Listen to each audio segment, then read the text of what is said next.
एकदा भगवान गौतम बुद्ध आपल्या शिष्यांसोबत एका गावातून चालत होते.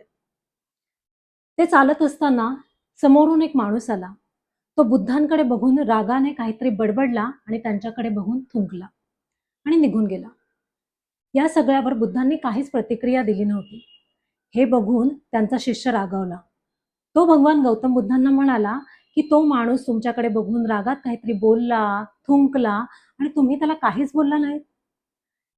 तेव्हा भगवान गौतम बुद्ध हसले आणि त्याला म्हणाले, की माणूस जेव्हा अति क्रोधित होतो, जेव्हा रागात असतो, तेव्हा तो काय बोलतोय, काय कृत्य करतोय हे त्याचं त्यालाही कळत नाही. अशा वेळेस तो शिवीगाळ करणं, मारहाण करणं, थुंकणं अशा प्रकारचे कृत्य करतो. आणि जर आपण त्यावेळी त्याला तशीच प्रतिक्रिया दिली, तर त्याच्यात आणि आपल्यात काय फरक राहिला? हे बघून बुद्धांचा शिष्य खजील झाला आणि त्याला आयुष्यातलं एक नवीन ज्ञान प्राप्त झालं, की ज्या माणसाने रागावर ताबा मिळवला, त्याला सर्व काही सोपं होतं. कारण जर आपल्याकडे बघून कोणी काही बोलत असेल आणि आपण त्याला काहीच प्रतिक्रिया दिली नाही, तर तो जे बोललाय ते आपल्याला लागतही नाही. आपण त्याचं वाईटही वाटून घेत नाही, नाही का?